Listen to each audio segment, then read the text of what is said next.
welcome to the Go Legal Yourself podcast. This show is about knowing the legal life cycle of your business. Welcome to the Go Legal Yourself podcast, episode 11, title, What are the biggest challenges to starting a business? I'm your host, attorney Kelly Bagla, the queen of business law. You can interact with us on social media at Go Legal Yourself and find us on the web at golegalyourself.com. Today we'll be chatting about what are the biggest challenges to starting a business. This isn't about someone that's already in business. I'm sure that they have faced some of the challenges, but this is someone that's thinking about starting a business. I have MOO in studio with me, and I'll be chatting with MOO about some of the failures or some of the challenges, rather, that people encounter, especially when they are first thinking about starting a business. How are you, MOO? I'm great. How are you? Fantastic, as always. So some of the challenges that could be potentially dire for someone that's thinking about starting a business. I have a list of these and I'd like to go through them sort of one by one and maybe get some of your input as well. Sure. And one of the biggest challenges that a business owner really needs to think about before starting a business is capital. Shortage of capital and cash flow. Money. Money, money, money, money. Why are we in business, right? Why do you want to start your own business? Yes, it can be your passion, but it ultimately is to make money. You make money by being your own boss, by having your own business. That's how you make money, rather than being dependent on someone and working at a 9-to-5 job. So make sure that you have enough capital. It's easier said than done. Well, that's absolutely true. Yeah. And business owners, they're probably thinking, well, what does she mean by that? I mean, how much should we even have? How much money should we consider? Well, there's a rule of thumb. You are going to sit down and do a business plan. I think we've spoken about a business plan in depth in episode 2. Yeah. But this business plan is really, really going to lay everything out for you as far as what are your expenses going to be. Yes, as a business, you are going to have more expenses than revenue initially. The rule of thumb is you need to have capital for about at least 6 to 8 months of expenses. Right. That's how much money you would really need to start a business with. Yeah, absolutely. Absolutely. And the thing about the business plan, which I know is the next step you were going to talk about, is it really lines it up for you. Like you really sit down and you're able to figure out what your legal expenses are going to be and what your patents are going to be and what your licensing fees are going to be and insurance. There's a lot of things to consider. It's not just developing a product and getting a store to up and run and sell your product. It's so much more than that. It's so much more than that. And don't expect that you're going to get immediate revenue as soon as you start your business. That would be fantastic, wouldn't it? That's why everybody would be a business owner. Exactly, yes. But the reality of that is no, you're not. You're going to have more expenses than revenue. And having that cushion, if you will, 6 to 8 months expenses in the bank is really going to help you in the long run. Another challenge is actually having a good business plan. And I know we've mentioned business plans over and over again on our podcast, but it truly is extremely important because without a plan, you don't know where you're going. Yeah. People plan for vacation. Why can't they plan for their business? Which is, it blows me away. It's really, I'm usually gobsmacked. Yes, that is a very English word to use. Love that word. There's no other way to explain this. That it's shocking to me that people don't have a business plan when they start out as a business. I don't know that they see the importance of it. I don't know that they get that it's really more than just it's your vision, but it's broken down into multiple steps to go ahead and put you on the path to succeed. It's really that roadmap that we always have said before. It's a roadmap to getting to where you want to be, and it forces you to look at all the different aspects. So you have a great idea, you have a great concept, but if you want to raise capital for it, the first thing they're going to want to see is a great business plan. And if you don't have one, they're not going to talk to you. And it gives you peace of mind, too, because then you know what the strategy is. It's like setting the goals for 2018. What are your goals? What are your resolutions? You have to have a game plan to follow those goals so you can reach them. Otherwise, that's it. They're just goals, and, you need to make that a reality. Exactly. You cannot run a business with your eyes closed. You cannot pray and hope to think that you're going to land your client tomorrow or next week or a month from now. It doesn't work like that in the real world. It truly doesn't work like that. Any successful business, if you sit down with one of the owners, the first thing that they're going to say to you is, you better have a plan. And that plan better be written down. You better know exactly what you're selling. Yeah. And what the message is. And exactly, and who are you selling to? Right. What your market is. Yes, you do have competition. Exactly. Whether you think you do or not. And you have to research that competition. Everyone has competition. Yeah. Everyone. Because you have to stand out from them. Yes, you do. Absolutely. So make sure you have a good business plan. The other challenge that usually comes up when someone's starting a business is coming up with a great product or service. So there again, doesn't matter what industry you're in, doesn't matter what service or product you provide, you are going to have competition. But you better know what that product or service is that you're providing someone. And you better know who that someone is too. Now, without knowing what you're selling, that's just suicide. Right. And knowing what you're selling is not like, I have this great gizmo. It's like, why is that gizmo so great? Is there a market for it? Is there a customer for it? Is there a need for it? And if there's other products like that out there, what makes yours better or different so it's really sellable? Exactly. In the legal world, we call it a widget. But yes, gizmo works also. But I want to share a quick story about having a product and trying to take it to market. Well, I don't know if our business owners that are listening know this.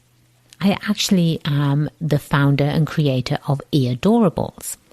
Oh, yeah, I love them. Yes. Eardoorables is a plush toy with oversized ears.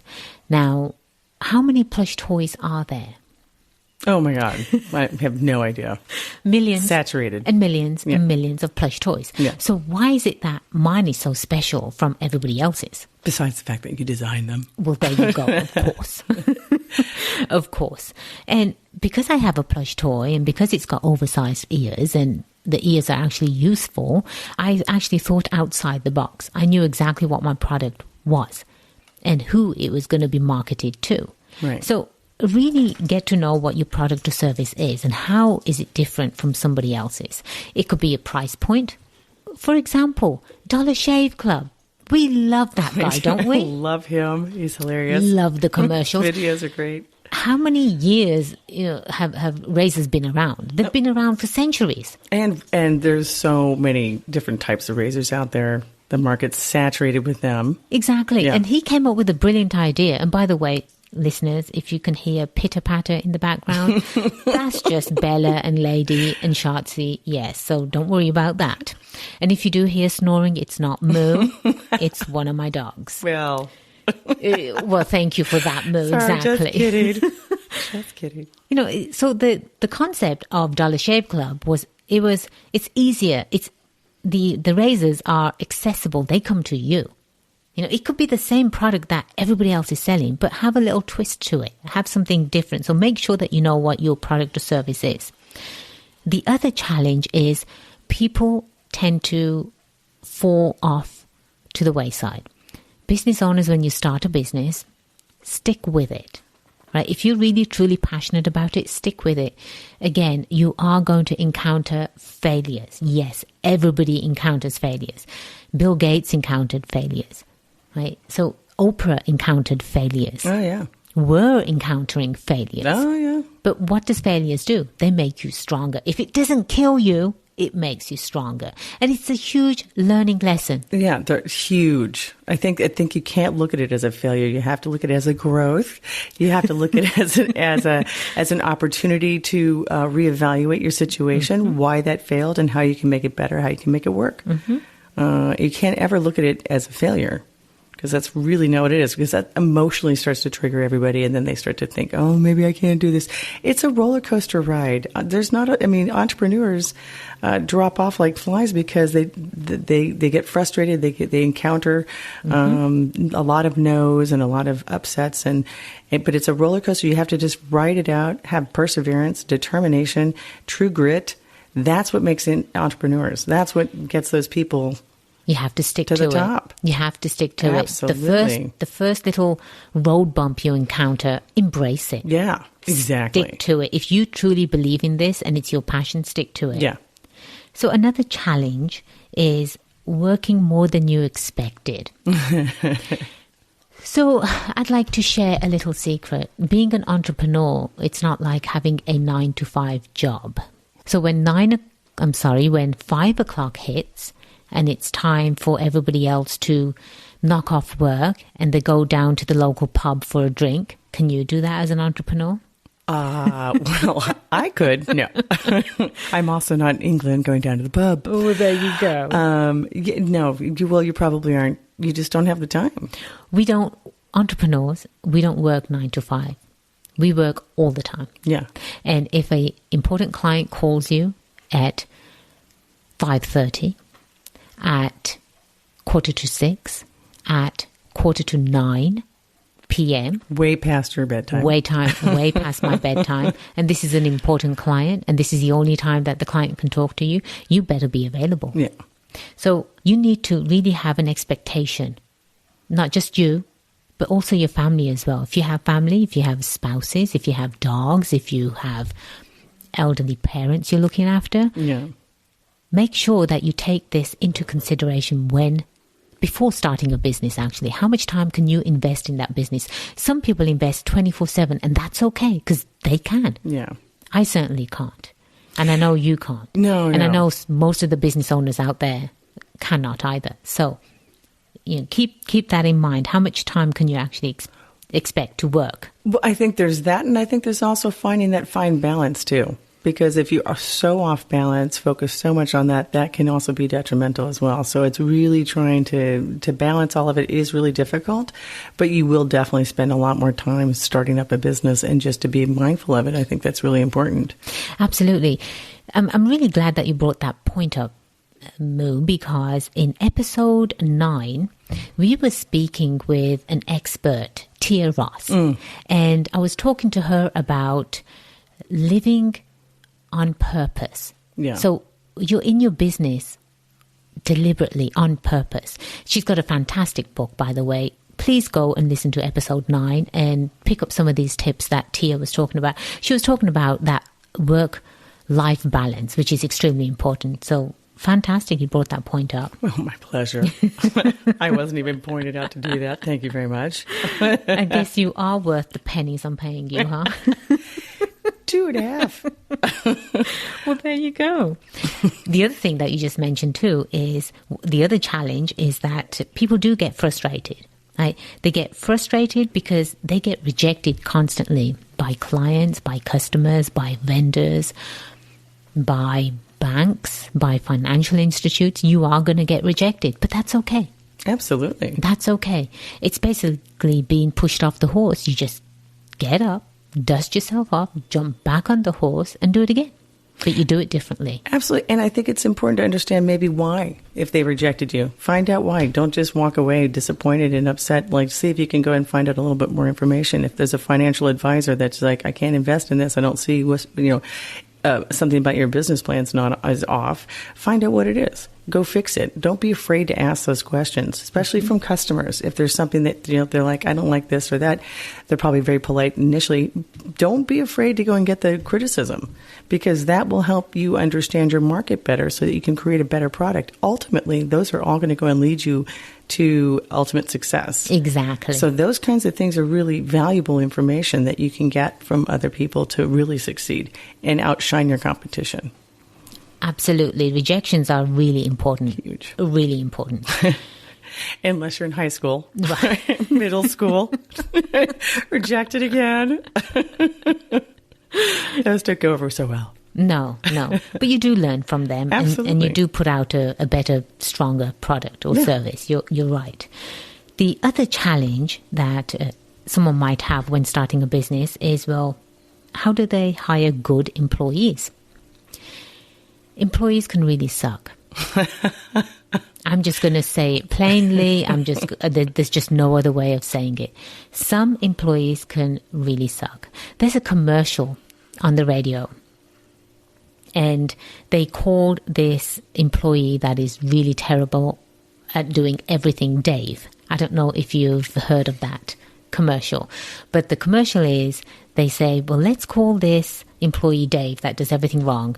And they're talking to Dave, and they said, hey, Dave, why weren't you here yesterday? And he said, well, it was opposite day yesterday, so he did everything opposite. Just make sure you don't want to hire a Dave. Right? And that there is a technique on how to hire the right people for your business. And we will get into that much later on upcoming episodes. But there are ways on how to find good people, how to hire good people. And what is the saying, Moo? Hire slowly, fire fast. There you go. Yeah. There you go. And I love that saying. That's a huge tip that I actually wrote in my book. The book is called Go Legal Yourself. It's a fantastic little read. So if you want to know more about how to hire, that would be a great starting point. Another challenge is knowing when to fire bad employees. Oh my goodness. I have a real life story. One of my friends, let's just call her friend. One of my friends hired she's in the financial world. So she deals with paperwork all the time. And within that industry, you definitely have to have hard copies. So she hired a friend, somewhat friend of hers, to do the admin work and do the filing and what have you. Well, her friend would come in and be the receptionist and what have you. And then she would fail to do the filing. And that's what she was really hired for. So my friend did not confront the receptionist. She did not say to her, you're not doing the filing. In fact, my friend would go into the office on weekends to do the filing for her friend. Can't wait to find out who this is. And you know how long this took? 8 years. No way. It's disastrous. So, is it because it was a friend that she was reluctant? It's possible, but the other thing is she just didn't like confrontation. Oh, that's a huge part too. If you know how to handle these situations, you're not going to have confrontation. Again. But that's an art. That's an art. That's something else that, like, having to learn how to communicate with people. That's something that's... Exactly. By the way, there is a fantastic seminar out there, and it's called Fred Pryor Seminars. They are extremely valuable, very, very reasonable, and you can pay for a year and you can attend as many seminars as you want, and they focus on certain things like this: how to become a better assistant, how to negotiate, how to deal with different personalities. No, I'm going to write that down. This is a fantastic seminar. I actually took it a couple of years ago, and that's where we met Casey. Oh, yes, I love that. By the way, Casey is a enrolled agent. She's amazing. Yes, she's amazing. She is an enrolled agent, and we will be bringing her on in a month or two. Fantastic. That is an episode that you cannot miss. Oh, we're going to need another microphone because I have to sit. Otherwise, I'm going to have to stick me outside because I'll be laughing the whole time. Exactly. You can stay in the room. Yay! But yes, that's where I met her, and so it's a great place to network as well. Oh, great. So the other challenge as well is having to wear so many hats. As a business owner, when you're going to first start out, keep in mind, you are going to be the CEO, you are going to be the secretary, you are going to be the treasurer. The CFO, all the of that. The CFO. And yes, you're going to be the coffee person. And you're going to be the janitor. And if you're okay with all of those hats, knowing up front that you are going to be all of those roles, accept it.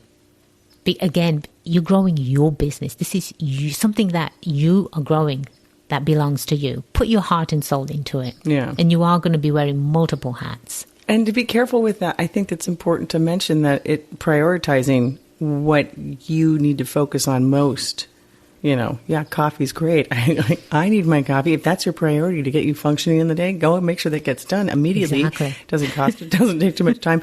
But it's the other things that sometimes, like, you have to realize that's where the delegation starts to come in. It's like if your business starts growing so much that you're like, I don't have time to be as thoughtful on all the email I'm doing or whatever it is that you do. That's where you have to start considering maybe getting somebody else to help you out, an intern or whatever else. And in fact, we actually talked about that back in episode 10. Yeah. So go back to episode 10. We share some great tips in episode 10. The other challenge is to really manage your time. Again, that's one luxury that business owners don't have. We don't have time. Time is not our friend. So we have to make it our friend, right? So you really need to manage your time properly. If you're going to work from a home office, make sure you're working and you're not doing laundry while you're working. No. And you're not... Only on New Year's Day. Exactly. And you're not taking a lunch break for 3 hours. Right. Really manage your time. And the final challenge here that I would like to share is, again, maintaining some kind of work-life balance. Please go back to episode 9. Listen to what Tia Ross said about how to actually gain a work-life balance. This has been fun. Yeah, I thank you so much. And for business owners that are listening to us, we would love your feedback. If you have any questions that you would want me to address on the podcast, don't be shy. Go to golegalyourself.com, go to our contact page and leave us a message. Leave me a question. Leave me 2 questions. I don't mind. I'll be happy to answer those for you. And remember, the only way you become successful is if you make today the day you go legal yourself. I am Attorney Kelly Bagla, the Queen of Business Law, and it has been a pleasure being your host. Until next time, cheers to your success.